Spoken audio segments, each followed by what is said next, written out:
తెలంగాణ రాష్ట్ర రాజకీయాలలో చర్చనీయాంశంగా మారింది.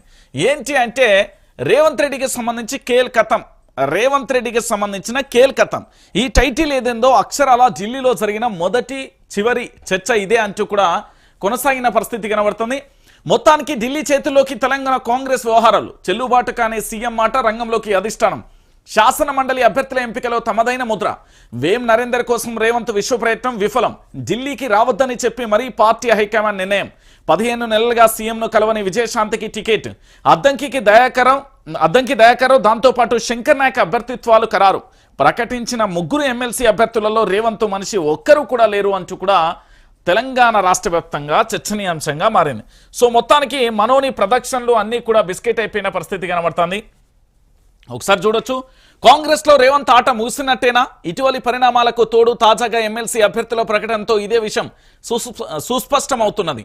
ఆయన తన సహచరుడు వేం నరేందర్ రెడ్డికి టికెట్ ఇప్పించుకునేందుకు చేస్తున్న ప్రయత్నాలు ఫలించకపోగా ప్రకటించిన 3 అభ్యర్థులలో రేవంత్ రెడ్డి మనిషి ఒక్కరు కూడా లేకపోవడం తెలంగాణ రాష్ట్ర రాజకీయాల్లో చర్చనీయాంశంగా మారింది. ఎందుకు అంటే ఇక్కడ ఒక ప్రధానమైన చర్చనీయాంశం కనబడుతుంది. ఎమ్మెల్యేల కోట ఎమ్మెల్సీ అభ్యర్థుల ఎంపికలో తన అనుచరుల కోసం తాపత్రపడిన రేవంత్ను కాంగ్రెస్ హైకమాండ్ దగ్గరికి కూడా రానివ్వలేదని స్పష్టమవుతున్నది. తన సన్నిహితుడికైనా టికెట్ ఇవ్వాలని ఆయన చేసిన వేడుకలను అధిష్టానం లైట్ తీసుకున్నట్టుగా తేలిపోయింది. తన ఆత్మగా ముద్రపడిన వేం నరేందర్ రెడ్డికి టికెట్ కోసం రేవంత్ రెడ్డి చేసిన విశ్వ ప్రయత్నాలు కూడా విఫలమయ్యాయి. కాంగ్రెస్ వ్యవహారాల ఇన్ఛార్జిగా ఇక్కడ ఎవరైతే మీనాక్షి నటరాజన్ వచ్చారో అప్పటి నుండి కూడా పంచాయతీ మొదలైంది అనేది ప్రధానంగా కూడా చర్చనీయాంశంగా మారింది. సో మొత్తానికి ఇక్కడ జరిగిన ఈ అంశంలో అసలు ఏం జరుగుతున్నది అనేది కూడా ఎవరికి అర్థం కాని అంశం. ఎందుకంటే ఇప్పటికే తెలంగాణ రాష్ట్ర రాజకీయాలలో జరిగిన ఈ ప్రధానమైన చర్చ దేనికి అనేది కూడా చూద్దాం. సో మొత్తానికి తెలంగాణ రాష్ట్ర ఇన్ఛార్జ్ మీనాక్షి నటరాజన్తో రేవంత్ దాదాపు గంట పాటు చర్చించి ఆమెను ఒప్పించేందుకు ప్రయత్నించిన చివరికి ఢిల్లీకి వెళ్లి పైరవీ చేసిన పట్టించుకోకుండా హైకమాండ్ అన్ని తానే ఎమ్మెల్సీ అభ్యర్థులను ఎంపిక చేసి ఆదివారం ప్రకటించింది. అద్దంకి దయాకర్తో పాటు రేవంత్ సూచించని విజయశాంతి శంకర్ నాయక్ పేర్లను ఖరారు చేసింది. వీరిలో 15 నెలలుగా అసలు రేవంత్ రెడ్డిని కలవని విజయశాంతి పేరు కూడా ఉండడం ఆశ్చర్యం. పొత్తులలో భాగంగా ఒక ఎమ్మెల్సీ సీటు సిపిఐకి కేటాయించారు. ఇక దాంతో పాటుగా పూర్తి స్థాయిలో కూడా ఏఐసిసి కార్యదర్శి ఎవరు కేసీ వేణుగోపాల్ ప్రకటించారు. ఏఐసిసి చీఫ్ మల్లికార్జున్ ఖర్గే ఆమోదంతో 3 అభ్యర్థుల పేర్లను ప్రకటిస్తున్నట్లుగా పేర్కొన్నారు. వీరు సోమవారం ఉమ్మడిగా నామినేషన్ దాఖలు చేయనున్నారు. ఇటీవల ఒక సీనియర్ కాంగ్రెస్ నేత ఇంటికి వెళ్లిన రేవంత్ రెడ్డి అధిష్టానం తనను ఏమీ చేయనివ్వట్లేదని, అన్ని నిర్ణయాలు కూడా హైకమాండే తీసుకుంటున్నదని, సీనియర్ ఐఏఎస్ అధికారుల పోస్టింగ్లను కూడా అక్కడనే నిర్ణయిస్తున్నారని మొరపెట్టుకుని 72 గంటలలోనే పార్టీ అధిష్టానం అంతకంటే బలమైన నిర్ణయంతో ఎమ్మెల్సీ అభ్యర్థులను ప్రకటించడం రాష్ట్ర రాజకీయాలలో సంచలనమైంది. దీంతో ఆటగా సాగింది రేవంత్ రెడ్డి అధిష్టానానికి బలమైన సంకేతాలు. ఇక నీ ఆటలు చెల్లవు, నీ ఆడింది ఆట ఇక సాగదని ముందస్తుగా హెచ్చరించినట్లుగా కూడా తెలుస్తున్న పరిస్థితి కనబడుతుంది. అయితే ఈ ఎమ్మెల్సీ అభ్యర్థుల ఎవరైతే నిర్ణయానికి సంబంధించి పూర్తి స్థాయిలో గాంధీ భవన్ వర్గాలలో ప్రధానంగా కూడా చర్చ కొనసాగుతుంది. అసలు ఏం జరుగుతుందంటే వేం కోసం ఏం చేసిండు రేవంత్ రెడ్డి, వేం నరేందర్ రెడ్డి కోసం అసలు తాను చేస్తున్న అంశాలేంటి, వేం నరేందర్ రెడ్డి కోసం ఆయన చేయాల్సిన అంశాలు ఎంతెంత వరకు ప్రయత్నం చేసిండు అనేది కూడా ఒకసారి చెప్తా. ఓసీ కోటాలో తనకు అత్యంత సన్నిహితుడైన వేం నరేందర్ రెడ్డి టికెట్ ఇప్పించుకునేందుకు రేవంత్ రెడ్డి కాంగ్రెస్ సీనియర్ నాయకులను అనగదొక్కారన్న చర్చ గాంధీ భవన్ వర్గాలలో నడుస్తుంది. సిట్టింగ్ ఎమ్మెల్సీ పార్టీ సీనియర్ నేత జీవన్ రెడ్డిని మరో సీనియర్ నేత జగ్గారెడ్డిని పక్కన పెట్టి వేంకు టికెట్ కోసం విశ్వ ప్రయత్నాలు చేసినట్లుగా తెలుస్తుంది. నరేందర్ రెడ్డి పేరును జాబితాలలో తెచ్చేందుకు రేవంత్ వ్యూహాత్మకంగా చేసిన ప్రయత్నాలు ఫలించలేదు. తన ప్రతిపాదనను ఒక కీలక మంత్రి వ్యతిరేకించే అవకాశం ఉన్నదని ముందే పసిగట్టి లాబింగ్ చేసినట్లుగా కూడా పార్టీ శ్రేణులలో గుసగుసలు వినబడుతున్నాయి. ముందుగా డిప్యూటీ సీఎం బట్టి విక్రమార్కకు సంబంధించి మాట్లాడి ఆయన ఒప్పించినట్లుగా తెలిసింది. తర్వాత టీపీసీసీ అధ్యక్షుడు మహేష్ కుమార్ గౌడ్ పై ఒత్తిడి తెచ్చినట్లుగా వేం పేరును ప్రతిపాదించినట్లుగా సమాచారం. 4 సభ్యులు ఉన్న ఎంపిక కమిటీలో 3 సభ్యులు వేంకు అనుకూలంగా ఉండడంతో 4వ సభ్యుడిగా ఉన్న కీలక మంత్రి ఒకరు ఇదంతా చూస్తూ మౌనంగా ఉన్నారనే సమాచారం.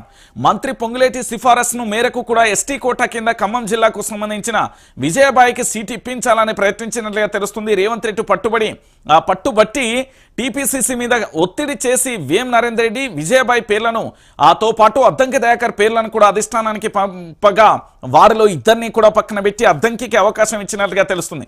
గతంలో ఇచ్చిన హామీల మేరకు విజయశాంతి పేరును అధిష్టానం ఎంపిక చేసినట్లుగా ప్రచారం జరుగుతుంది. ఇక శంకర్ నాయక్ కోసం పార్టీ సీనియర్ నాయకుడు జానారెడ్డి ఏకంగా అధిష్టానం వద్దే చక్రం తిప్పినట్లుగా ఆ చర్చ కొనసాగుతున్నట్లుగా తెలుస్తుంది. ఇక గడ్డుకాలం మొదలైనట్టేనా?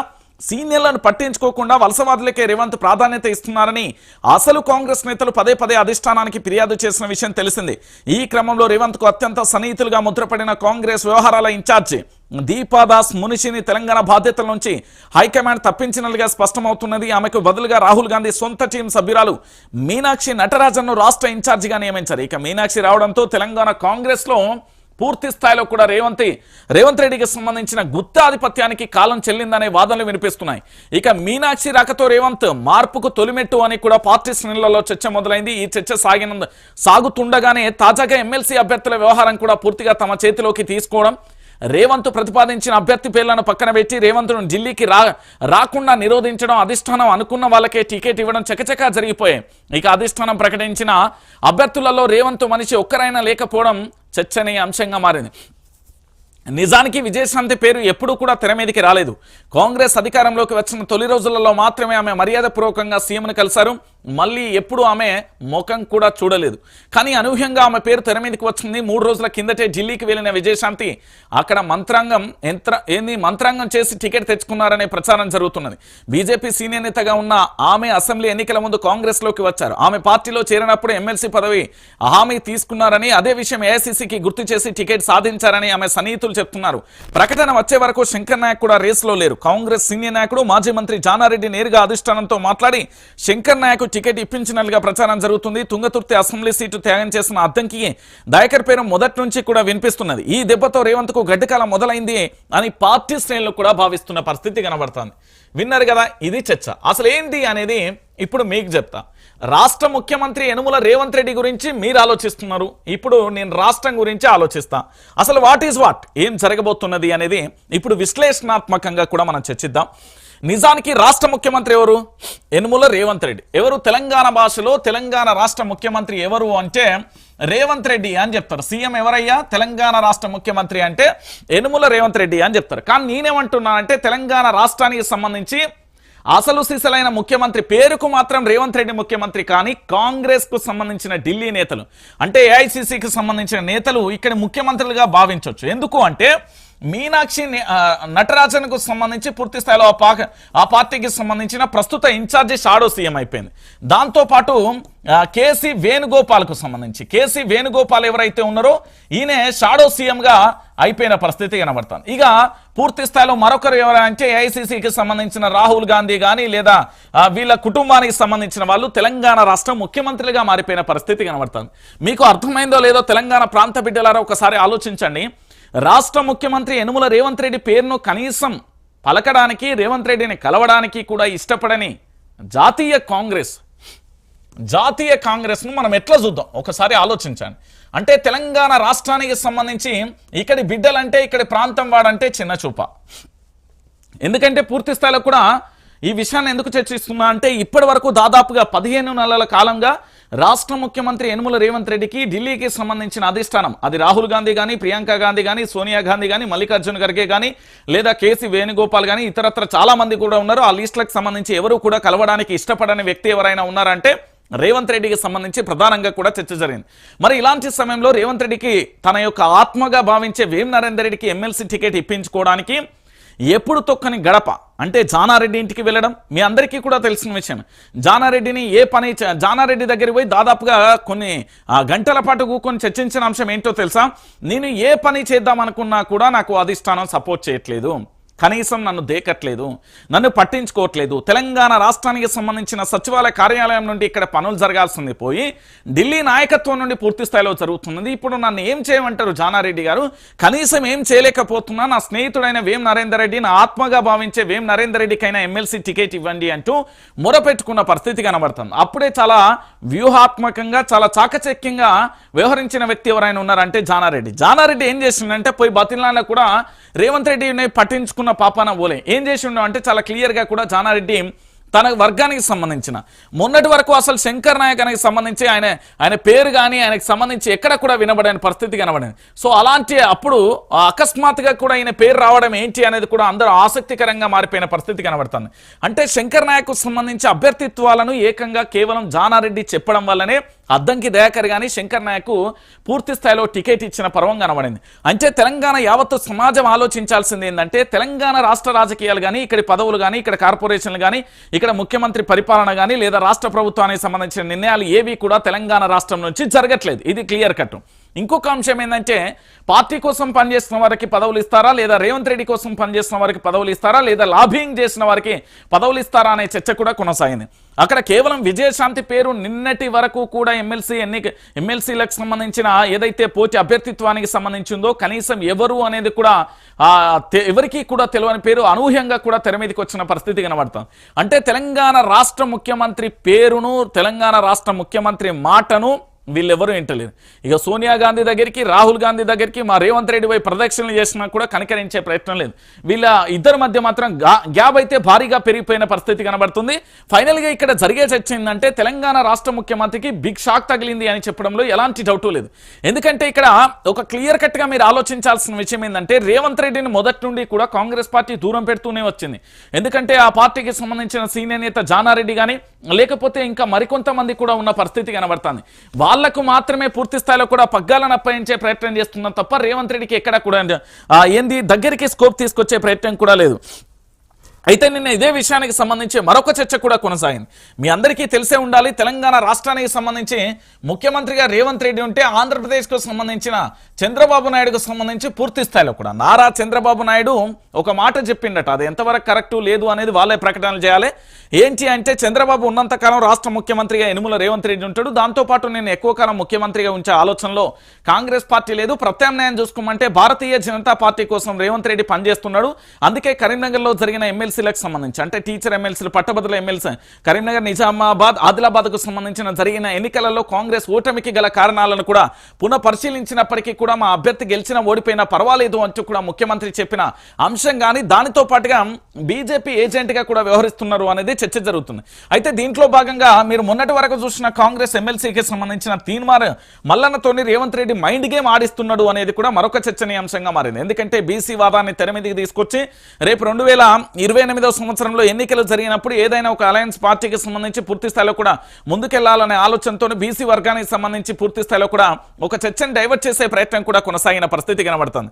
అంటే తెలంగాణకు సంబంధించి రేవంత్ రెడ్డి మాట వినే పరిస్థితులలో ఢిల్లీ నాయకత్వం లేదు అనేది ఒక అంశం కొనసాగింది.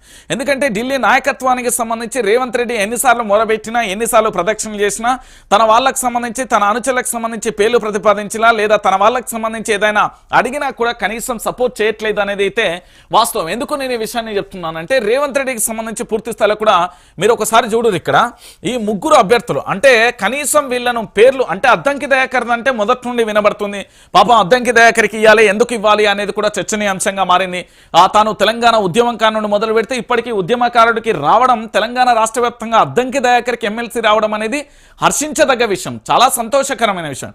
వీరితో పాటుగా ఇప్పుడు బీఆర్ఎస్ పార్టీలో కొనసాగుతున్న దాసో శ్రవణ్కు రావడం కూడా ఇది హర్షించదగ్గ విషయం. ఎందుకంటే తెలంగాణ ఉద్యమంలో వీళ్ళు క్రియాశీలకమైన పాత్ర పోషించారు, వీళ్ళ పాత్ర చాలా గొప్పది. వీళ్ళు పార్టీల కోసం దేనికోసం పనిచేసినప్పటికీ కూడా వీళ్ళకి రావడం చాలా ఆనందకరమైన విషయం. అయితే శంకర్ నాయక్ సంబంధించి ఈయన జానారెడ్డి వర్గానికి సంబంధించిన వ్యక్తి.